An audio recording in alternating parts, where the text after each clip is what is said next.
नमस्कार साथियों, स्वागत है आपका अपने परिवार महिमा स्टडीशाला में। कैसे हैं आप? आज मैं आपके लिए हिंदी की पेडागॉजी की क्लास लेकर आया हूं। इस वीडियो में मैंने वो क्वेश्चंस लिए हैं जो आगामी परीक्षा के लिए बेहद इम्पॉर्टेंट हैं। प्लीज़ इस चैनल को सब्सक्राइब कर लें और साथ ही बेल आइकन को प्रेस कर लें, जिससे आने वाली कोई भी मेरी क्लास की नोटिफिकेशन आपके लिए मिलती रहे। इस वीडियो को अंत तक देखना, बहुत ही इम्पॉर्टेंट क्वेश्चंस मैंने लिए हैं। इस चैनल को सब्सक्राइब जरूर करना, साथ ही इस वीडियो को लाइक करना, शेयर करना और कमेंट करके मुझे ज़रूर बताना कि ये क्वेश्चंस आपको कैसे लगे। चलिए तो स्टार्ट करते हैं। पहला क्वेश्चंस आपकी स्क्रीन पर। वे कथन जो आपसी व्यवहार में समान रूप से प्रयुक्त होते हैं उन्हें कहते हैं। आपको बताना है कि जो हम आपसी व्यवहार में शब्द यूज करते हैं उन्हें हम क्या कहते हैं, यानी कि जो आपस में शिक्षा दी जाती है उसे क्या कहते हैं। क्या अनौपचारिक शिक्षा दी जाती है, अनौपचारिक शिक्षा कहते हैं, औपचारिक कथन कहते हैं, प्रासंगिक कथन कहते हैं या तर्कसंगत कथन कहते हैं? बताइए, कमेंट कीजिए, बताइए आप मेरे भाई बहनों, बताइए कि आप इस क्वेश्चन का आंसर क्या होगा।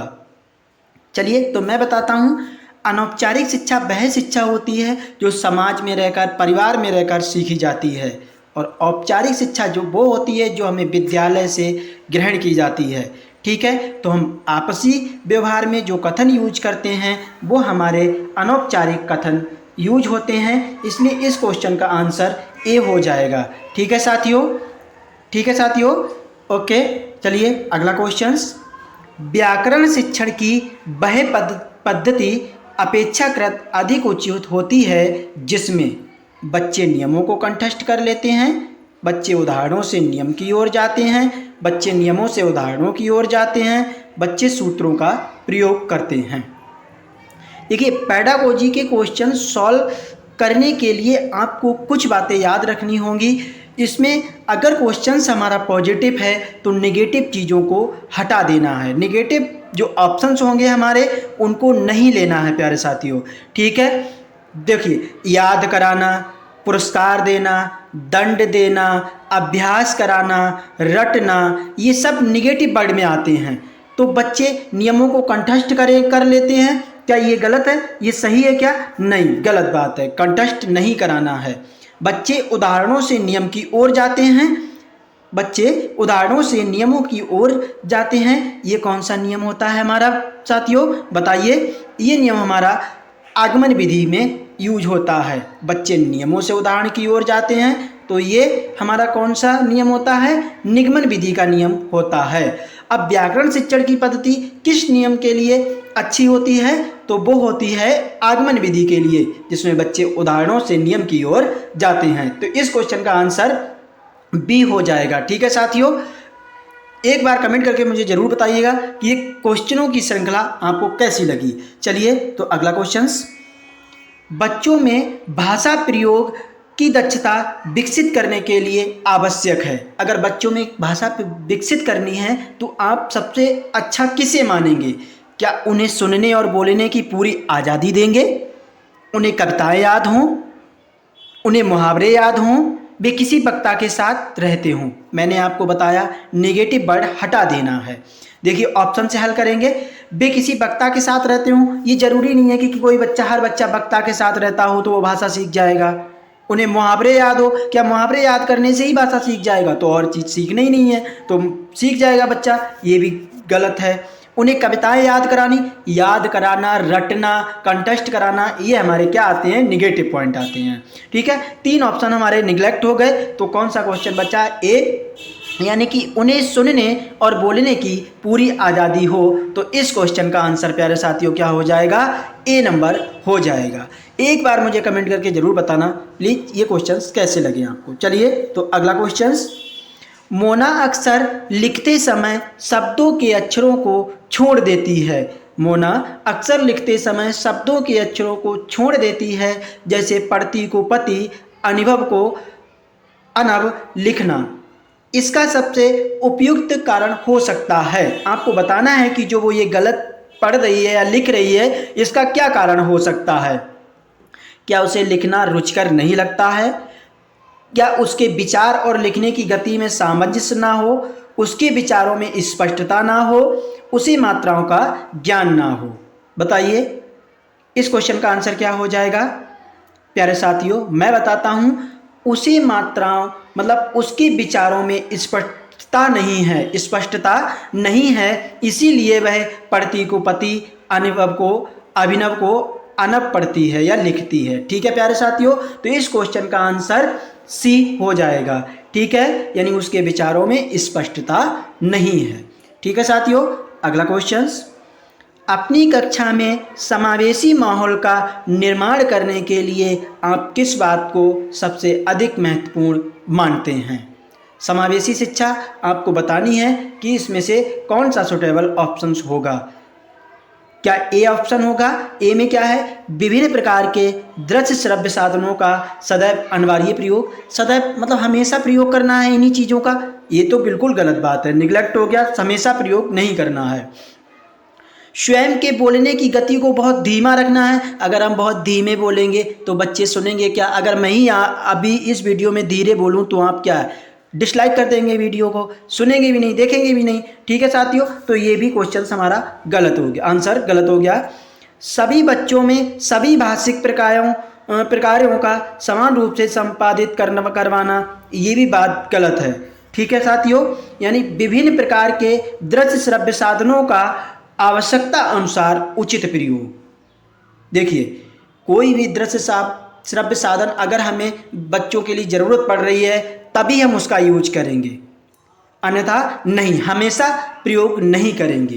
तो इस क्वेश्चन का आंसर क्या हो जाएगा, इसीलिए समावेशी शिक्षा के लिए विभिन्न प्रकार के दृश्य श्रव्य साधनों का आवश्यकता अनुसार उचित प्रयोग किया जाए। ठीक है साथियों, तो इस क्वेश्चन का आंसर डी हो जाएगा। ठीक है प्यारे साथियों, चलिए अगले क्वेश्चन, बहुत इंपॉर्टेंट क्वेश्चन है, वेरी इंपॉर्टेंट क्वेश्चन है ये, कि हिंदी साहित्य के इतिहास के संबंध में modern vernacular literatures of Hindustan किसने लिखा है। क्या गारसाद अत्तासी ने लिखा है, जॉर्ज अब्राहम ग्रियर्सन ने लिखा है, सुनीत कुमार ने लिखा है, क्या धीरेन्द्र वर्मा ने लिखा है। ये अभी देखिए यूपी टेट 2021 के एग्जाम में पूछा गया क्वेश्चन है। ठीक है साथियों, तो आप बताइए इस क्वेश्चन का आंसर क्या हो जाएगा। तो इस क्वेश्चन का आंसर हो जाएगा जॉर्ज अब्राहम ग्रियर्सन। ठीक है साथियों, इस क्वेश्चन का आंसर बी हो जाएगा। चलिए अगला क्वेश्चन, सतीश सातवीं कक्षा का विद्यार्थी है, वह निबंध लिखते समय कुंजी या गाइड से रटी हुई भाषा का प्रयोग करता है, इसके कारणों में सबसे कमजोर कारण हो सकता है। बताइए आप कमेंट करके मुझे इस क्वेश्चन का आंसर क्या होगा। देखिए साथियों, आप ये वीडियो पूरी देखिएगा और आपको खुद लग जाएगा कि मैंने कैसे क्वेश्चंस लिए हैं, और ये क्वेश्चंस वो क्वेश्चंस हैं जो परीक्षाओं में रिपीट होते रहते हैं और आने वाली परीक्षा में ज़रूर पूछे जाएंगे। ठीक है साथियों, तो एक बार वीडियो को पूरा देखें और वीडियो को लाइक करें, शेयर करें, साथ ही चैनल को सब्सक्राइब करें। इस परिवार को बनाए रखने के लिए अपना सहयोग जरूर दें। ठीक है साथियों, तो इस क्वेश्चन में ऑप्शन क्या है, उसकी लिखित भाषा पर पकड़ नहीं है, उसमें विचार करने का सामर्थ्य नहीं है, सृजनात्मक लेखन की शिक्षण पद्धति उचित नहीं है, उसकी मौखिक भाषा बेहद कमजोर है। क्वेश्चन क्या कह रहा है, ध्यान से पढ़िए कि सतीश 7वीं कक्षा का विद्यार्थी है, वह निबंध लिखते समय कुंजी या गाइड, मतलब या गाइड ले लेता है या कुंजी ले लेता है, उससे लिख लेता है, रटी हुई चीज़ें उसने लिख दी। तो इसमें क्या होगा कि उसकी जो मौखिक भाषा है, उसकी समझ है, वो बेहद कमज़ोर है। तो इस क्वेश्चन का आंसर साथियों क्या हो जाएगा, डी हो जाएगा। ठीक है साथियों, चलिए तो अगला क्वेश्चन, उच्च प्राथमिक स्तर पर हिंदी भाषा शिक्षण का एक सबसे अधिक महत्वपूर्ण उद्देश्य है, यानी सर्वाधिक महत्वपूर्ण उद्देश्य क्या होगा। उच्च प्राथमिक स्तर में हिंदी भाषा अगर आप सिखा रहे हैं तो सबसे अधिक महत्वपूर्ण उद्देश्य क्या होगा। क्या बच्चों में कहानियों को शब्दांश दोहराने की क्षमता का विकसित करना, क्या बच्चों को व्याकरण के नियमों को कंठस्थ कराना। मैंने आपको पहले ही बता दिया कि दोहराना, ठीक है, कंठस्थ करना, याद करना, ये सब निग्लेक्टिक में आते हैं। ठीक, बच्चों को पाठों के अंत में दिए गए उदाहरणों का अभ्यास करवाना, अभ्यास भी करवाना एक निगेटिव पॉइंट है। ठीक है साथियों, अब हमारा एक ऑप्शन बचा कि बच्चों में समझ के साथ पढ़ने और लिखने की क्षमता का विकास अगर किया जाए तो उच्च प्राथमिक स्तर पर हिंदी भाषा सबसे अधिक महत्वपूर्ण हो जाएगी। ठीक है साथियों, तो इस क्वेश्चन का आंसर डी हो जाएगा। ठीक है साथियों, अगला क्वेश्चन, भाषा सीखने में सबसे बड़ा बाधक तत्व हो सकता है। नंबर ए, भाषाई प्रयोग के अवसर, इकाई परीक्षण, भाषा में आकलन, पाठ्य पुस्तक। बताइए आप इस क्वेश्चन का आंसर क्या हो जाएगा। बड़ा बाधक तत्व क्या होगा, भाषा के प्रयोग के अवसर देंगे तो ये तो सही बात है, इकाई परीक्षण करेंगे यानी यूनिट परीक्षण करेंगे ये भी सही बात है, लेकिन पाठ्य पुस्तक ले लेंगे क्या ये भी बाधक है, नहीं ये बाधक नहीं है। क्या करना है कि भाषा में आकलन करना ही एक सबसे बड़ा बाधक तत्व बन जाता है। अगर आप आकलन करेंगे तो बच्चे पता नहीं क्या क्या समझेंगे और भाषा को सही तरह से सीख नहीं पाएंगे। ठीक है साथियों, चलिए तो अगला क्वेश्चन, भाषा शिक्षक में होना आवश्यक नहीं है। भाषा शिक्षक में होना आवश्यक नहीं है। क्या व्याकरण का ज्ञान होना आवश्यक नहीं है, क्या सुंदर लेख होना आवश्यक नहीं है, क्या विषय और मूल्यांकन विधि का ज्ञान होना आवश्यक नहीं है, क्या रसायनों का ज्ञान होना आवश्यक नहीं है। बताइए, आप शिक्षक बनने जा रहे हैं, क्या आप में से इसमें से कौन सा गुण नहीं होना चाहिए। देखिए, आप में व्याकरण का भी ज्ञान होना चाहिए, ये बात सही है। सुंदर लेख होना चाहिए, अगर आप टेढ़ा मेढ़ा लिख देंगे तो बच्चों के समझ में नहीं आएगा क्या लिख रहे हैं आप। ठीक है, ये भी सही होना चाहिए। विषय और मूल्यांकन विधियों का ज्ञान भी होना चाहिए, तभी आप पढ़ा पाएंगे बच्चों को। एक रसायनों का ज्ञान होना, ये कहीं आपको भाषा शिक्षक में होना जरूरी नहीं है। ठीक है प्यारे साथियों, तो इस क्वेश्चन का आंसर क्या हो जाएगा कि रसायनों का ज्ञान होना आवश्यक नहीं है एक भाषा शिक्षक के लिए। ठीक है साथियों, चलिए तो अगला क्वेश्चन, गद्य शिक्षण में काठिन्य निवारण किया जा सकता है, यानी गद्य शिक्षण में कोई कठिन चीज आ जाती है, उसका निवारण कैसे करेंगे आप। एक शिक्षक बनकर जाएंगे आप तो कैसे करेंगे, क्या चित्र दिखाकर करेंगे, क्या वस्तु को प्रत्यक्ष दिखाकर करेंगे, क्या मॉडल दिखाकर करेंगे, क्या उपयुक्त सभी। देखिए, गद्य शिक्षण में कोई चीज़ अगर आप चित्र दिखाएंगे तब भी कुछ ना कुछ सॉल्यूशन होगा। वस्तु को अगर प्रत्यक्ष रूप से दिखा देंगे, सेब है, आप सेब के बारे में बता रहे हैं बच्चों के लिए तो सेब दिखा देंगे, उससे अच्छा समझेंगे। मॉडल अगर दिखा देंगे तब भी बच्चा अच्छा समझेंगे, इसलिए उपरोक्त सभी ऑप्शन हो जाएंगे। तो इस क्वेश्चन का आंसर डी हो जाएगा। ठीक है प्यारे साथियों, चलिए तो अगला क्वेश्चन, प्राथमिक स्तर पर कविता शिक्षण उपयोगी नहीं होगा। प्राथमिक स्तर पर कविता शिक्षण उपयोगी नहीं होगा, जिसे छात्र सरलता से समझ सके, जो कविताएं छात्रों की सृजनशीलता को बढ़ाने वाली हों, जो कविताएं अंतर्राष्ट्रीय वादों से संबंधित हों, जिनमें नीति, हास्य, वीरता, देशभक्ति जैसी भावनाएं निहित हों। बताइए, तो 12 नंबर का क्या हो जाएगा कि जो कविताएं अंतर्राष्ट्रीय वादों से संबंधित हों वही कविता शिक्षण उपयोगी नहीं होगा। ठीक है साथियों, तो इस क्वेश्चन का आंसर सी हो जाएगा। ठीक है, अगले क्वेश्चन की ओर, भाषा सिखाने का सही क्रम है, यानी भाषा आप किस तरह से सिखाएंगे बच्चों को। क्या पहले बोलना सिखाएंगे, श्रवण करना सिखाएंगे, पढ़ना सिखाएंगे, लिखना सिखाएंगे। क्या बी नंबर ऑप्शन में है श्रवण करना। श्रवण करना का मतलब होता है सुनना। ठीक है, सुनना, बोलना, पढ़ना, लिखना, फिर बोलना, पढ़ना, श्रवण करना, लिखना, श्रवण करना, पढ़ना, बोलना, लिखना। तो आप बताइए किस क्रम में आप बच्चों को भाषा सिखाएंगे। देखिए, इस क्वेश्चन का आंसर बी हो जाएगा। पहले आप सुनना, फिर बोलना, पढ़ना, फिर लिखना सिखाएंगे। इसको याद रखने के लिए आपके लिए मैं एक ट्रिक बता रहा हूं, एक याद रखिए, शुभ पली। ठीक है साथियों, क्या याद रखना है, शुभ पली। शुभ पली का मतलब क्या होता है कि सु मीन्स होता है श्रवण करना, और वा मीन्स होता है बोलना, पा मीन्स होता है पढ़ना, और ला मीन्स होता है लिखना। ठीक है साथियों, तो आपको शुभ पली याद रखना है इस क्वेश्चन को, और ये क्वेश्चन बहुत इंपॉर्टेंट है, कई बार पूछा जा चुका है और आगे भी पूछा जाएगा। तो आपको शुभ पली याद रखना है, इससे श्रवण करना, बोलना, पढ़ना, लिखना ये क्रम होता है। ठीक है साथियों, अगला क्वेश्चन, 8वीं कक्षा के बच्चों के भाषा आकलन के लिए आप किसे सबसे कम महत्वपूर्ण मानते हैं। किसी कहानी को नाटक में रूपांतरित करना, साहित्यिक समारोह का आयोजन करना, क्या लिखित परीक्षाओं का आयोजन कराना, क्या किसी विषय पर अपने विचार प्रकट करना। तो बताइए आप इस क्वेश्चन का आंसर क्या हो जाएगा। तो इस क्वेश्चन का आंसर चलिए मैं बताता हूं कि साहित्यिक समारोह का आयोजन अगर आप करते रहेंगे तो 8वीं कक्षा में भाषा का आकलन सबसे कम महत्वपूर्ण होगा। देखिए, नाटक के रूपांतरित करेंगे तब भी बच्चे अच्छा सीखेंगे, ठीक है। लिखित परीक्षाओं का आयोजन करेंगे फिर भी सीखेंगे, और किसी विषय पर अपने विचार अगर प्रकट करेंगे तब भी अच्छा सीखेंगे। लेकिन साहित्यिक समारोह का आयोजन करते रहेंगे तो इसमें टाइम का भी खराब होगा, आपका सिलेबस भी संपूर्ण नहीं होगा। तो इसलिए इस क्वेश्चन का आंसर क्या हो जाएगा प्यारे साथियों, बी हो जाएगा। ठीक है साथियों, चलिए तो अगला क्वेश्चन। रूपा बड़े समूह के सामने अपनी बात कहते समय अटकती है। बड़े समूह के सामने अपनी बात कहते समय अटकती है, एक शिक्षक के रूप में आप उसकी सहायता कैसे करेंगे।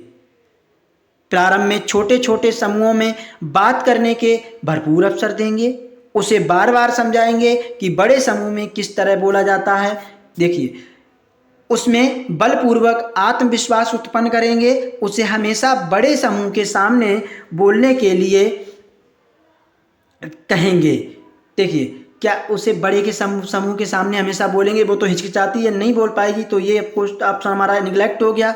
उसमें बलपूर्वक कोई बल नहीं देना है, किसी को जोर दबाव नहीं देना है प्यारे साथियों, तो ये भी क्वेश्चन हमारा हट गया, यानी ये भी ऑप्शन गलत हो गया। उसे बार बार समझाएंगे कि बड़े समूह में किस तरह बोला जाता है। समझाने से अगर बच्चे सीख जाएंगे तो फिर टीचरों की आवश्यकता ही नहीं होगी, हर कोई समझा देगा, तो ये चीज़ गलत है।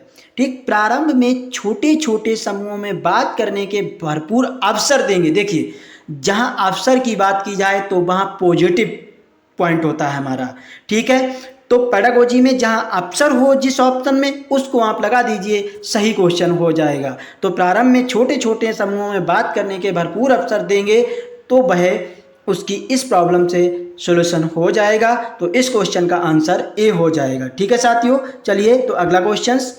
भाषा शिक्षण के अंतर्गत वर्तनी संबंधी त्रुटियों का निवारण करना चाहिए। वर्तनी का शुद्ध उच्चारण एवं लेखन अभ्यास से करवाकर, त्रुटियों का प्रकार गिनाकर, वर्तनी के बारे में कुछ बातें बताकर, त्रुटियों की उपेक्षा करके। देखिए, उपेक्षा तो करना बहुत ही गलत है, ठीक है साथियों। वर्तनी के बारे में कुछ बातें बता दोगे, इससे कोई सॉल्यूशन नहीं होगा। त्रुटियां गिना दोगे, उसकी गलतियां गिना दोगे, उससे हताश हो जाएगा बच्चा।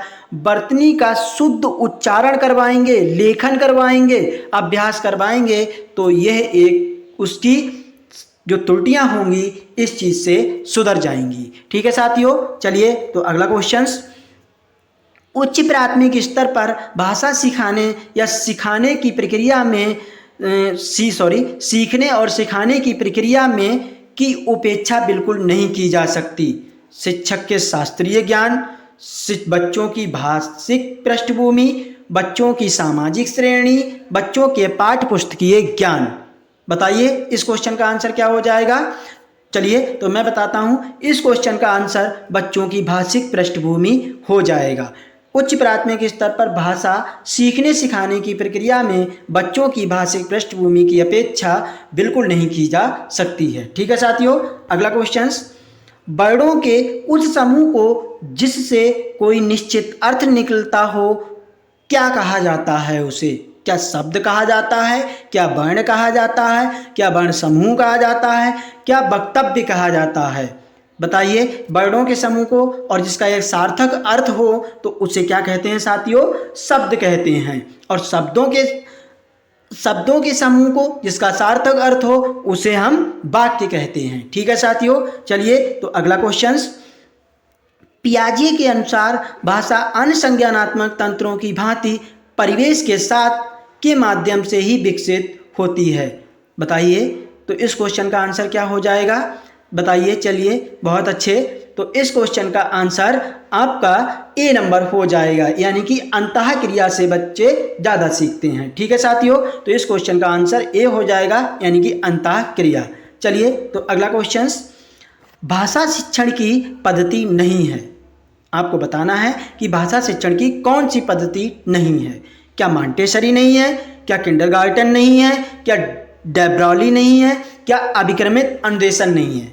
ठीक है साथियों, देखो मॉन्टेसरी भी है, किंडरगार्टन भी है, डे ब्रॉली भी है, लेकिन अभिक्रमित अनुदेशन नहीं है। तो इस क्वेश्चन का आंसर क्या हो जाएगा साथियों, डी हो जाएगा। इस क्वेश्चन का आंसर डी हो जाएगा। ठीक है साथियों, चलिए तो अगला क्वेश्चन लेते हैं हम।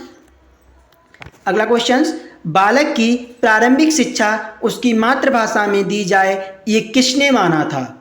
आपको बताना है कि बालक की प्रारंभिक शिक्षा उसकी मातृभाषा में ही दी जाए, ये किसने माना था। क्या महात्मा गांधी जी ने माना था, क्या मॉन्टेसरी ने माना था, क्या ये फ्रॉबेल होना चाहिए, टाइपिंग में मिस्टेक हो गई है, फ्रॉबेल ने माना था, क्या किलपैट्रिक ने माना था। तो बताइए, देखिए इसको महात्मा गांधी का कहना था कि बालक की प्रारंभिक शिक्षा उसकी मातृभाषा में ही देनी चाहिए। अगर आपसे पूछा जाए क्वेश्चन में कि बुनियादी शिक्षा के जनक कौन हैं या जन्मदाता कौन हैं, तो उसके भी एक महात्मा गांधी हैं। ठीक है साथियों, चलिए तो अगला क्वेश्चन है कि व्याकरण शिक्षण के लिए उपयुक्त नहीं है। व्याकरण शिक्षण के लिए उपयुक्त नहीं है। निगमन प्रणाली, आगमन प्रणाली, व्याकृति प्रणाली या कक्षा अभिनय प्रणाली, क्या होगा इसका आंसर, बताइए आप। चलिए तो मैं बताता हूं, इस क्वेश्चन का आंसर कक्षाभिनय प्रणाली हो जाएगा। ठीक है साथियों, एक बार मुझे कमेंट करके जरूर बताइएगा कि वीडियो आपको कैसी लगी। ठीक है, और इस वीडियो को लाइक करें, शेयर करें और साथ ही चैनल को सब्सक्राइब कर लें, और इस परिवार को बनाए रखने के लिए आप अपना सहयोग दें। ठीक है साथियों, चलिए तो अगला क्वेश्चन, हिंदी गद्य शिक्षण की पाठ्य योजना में उद्देश्य कथन आता है। प्रस्तावना प्रश्न के पश्चात, पूर्व ज्ञान के बाद, आदर्श वाचन के पश्चात, मौन वाचन के पहले। बताइए तो इस क्वेश्चन का आंसर क्या होगा, प्रस्तावना प्रश्न के पश्चात। ठीक है, प्रस्तावना प्रश्न के पश्चात आता है हिंदी गद्य शिक्षण की पाठ्य योजना में उद्देश्य कथन। ठीक है, तो इस क्वेश्चन का ऑप्शन क्या हो जाएगा, ए ऑप्शन हो जाएगा। ठीक है साथियों, अगला क्वेश्चन, शब्द का अर्थ स्पष्ट करने हेतु कौन सा तरीका सबसे अधिक उपयुक्त है। अगर कोई भी शब्द है, अगर बच्चा उसका अर्थ नहीं जानता है, तो आपको उस शब्द का अर्थ बताने के लिए कौन सी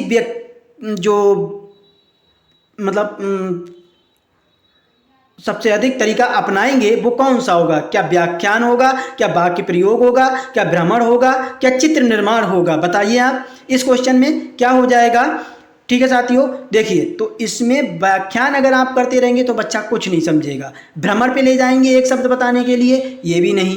चित्र निर्माण, क्या चित्र बना के दिखाएंगे, आप समझाएंगे नहीं, तो उसे कुछ भी नहीं। देखो, अगर आप वाक्य का प्रयोग करके बता देंगे तो उस शब्द का अर्थ बच्चा जरूर समझ जाएगा। ठीक है साथियों, तो इस क्वेश्चन का आंसर क्या हो जाएगा, वाक्य प्रयोग। ठीक है साथियों, चलिए तो अगला क्वेश्चन लेते हैं। वाचन के समय पुस्तक की आंखों से दूरी होनी चाहिए। अगर आप पढ़ते हैं, ठीक है, तो आपकी आंखों की और पुस्तक के बीच की दूरी क्या होनी चाहिए। क्या 10 इंच होनी चाहिए, क्या 9 इंच होनी चाहिए, क्या 11 इंच होनी चाहिए, क्या 12 इंच होनी चाहिए। इस क्वेश्चन का आंसर आप लोग बताइए, और बहुत ही इंपॉर्टेंट क्वेश्चन है, आगामी परीक्षाओं में पूछा जाता है और पूछा जाएगा और पूछा गया है ये क्वेश्चन। ठीक है साथियों, ठीक है, बताइए। चलिए तो इस क्वेश्चन का आंसर क्या हो जाएगा, 12 इंच। ठीक है, इस क्वेश्चन का आंसर 12 इंच हो जाएगा, यानी हमारी किताबों और आंखों के बीच की दूरी 12 इंच होनी चाहिए। चलिए तो अगला क्वेश्चन, मौन पठन के विषय में धारणा है, एकाग्रित होकर पढ़ने का अभ्यास होता है। जब मौन पठन करते हैं आप, तो एकाग्रित होकर पढ़ने का अभ्यास होता है। इसमें पठन की गति धीमी हो जाती है, पढ़ने की धीमी ध्वनि ओठों से निकलती है। इसे आदर्श वाचन के तुरंत बाद किया जाता है।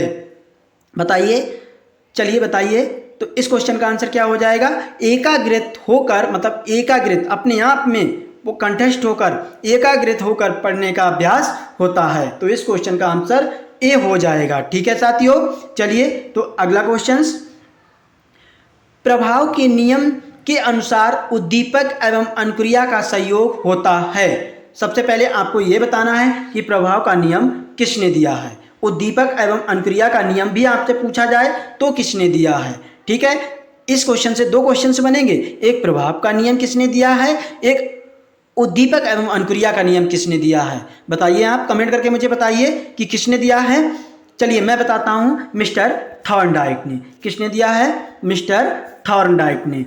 थॉर्नडाइक ने दिया है। थॉर्नडाइक ने किस पे प्रयोग किया है साथियों? बिल्ली पर प्रयोग किया है। ठीक है साथियों, तो इस नियम में क्या हो जाएगा कि सुखद और दुखद दोनों होते हैं। ठीक है साथियों, तो इस क्वेश्चन का ऑप्शन क्या हो जाएगा? 3, एक और दोनों होते हैं। ठीक है, तो अगला क्वेश्चन, भाषा शिक्षण के सिद्धांतों के प्रस्तुतिकरण का संबंध प्रमुख रूप से होता है। क्या छात्र से, क्या शिक्षक से, क्या कक्षा के वातावरण से, क्या गतिविधियों से। तो आपको बताना है इस क्वेश्चन का आंसर क्या होगा। भाषा शिक्षण के सिद्धांत, जो हम सिद्धांत बच्चों के सामने प्रस्तुत करते हैं, वो कौन करता है? क्या छात्र करता है, क्या शिक्षक करता है, क्या कक्षा में वातावरण में होता है, क्या गतिविधियों में होता है।